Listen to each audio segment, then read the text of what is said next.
And give mo any time. This is your time. Your majesty, Lord. Don't let anyone or Satan look down on you. Let it be that God will be the center of your life. Don't let social media, lies, peer group, peer pressure define you. God says you are special. God says you are His children. You are her children.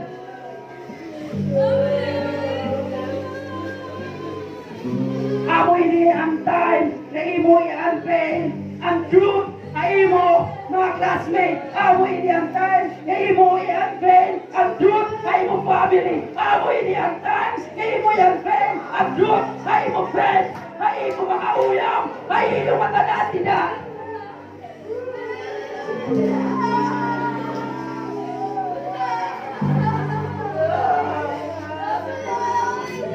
Ayaw nila. At imo pagawas, hiniyakap sa'yo.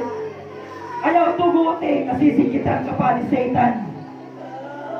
But let it be nga ikaw at masingkit na iya. Mayda ako Ginoo! Mayda ako dako nga Ginoo! Ako kasing-kasing!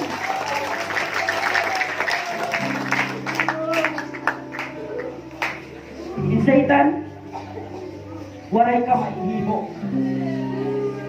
Mas dako ang ako Ginoo. So yan na, isi-celebrate natin na may nakita Ginoo. Isisingkit natin na may dako Ginoo, akong kasintasin, and we will worship God this time.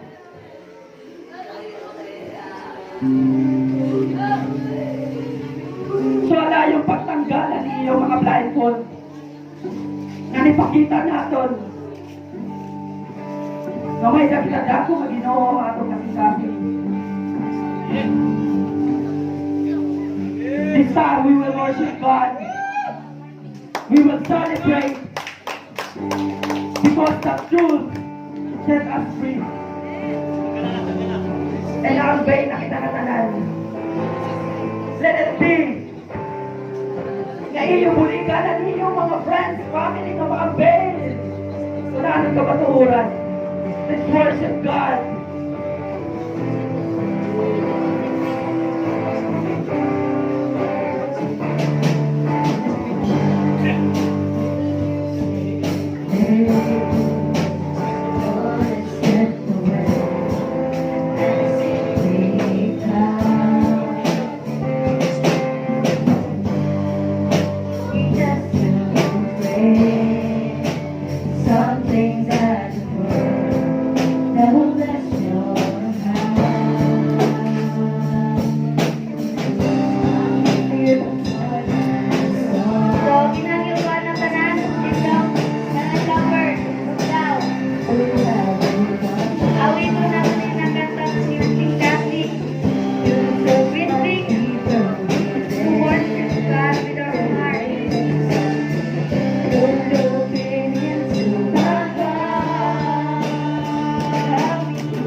din sa channel ko, please like, comment, and subscribe. Press na lang din sa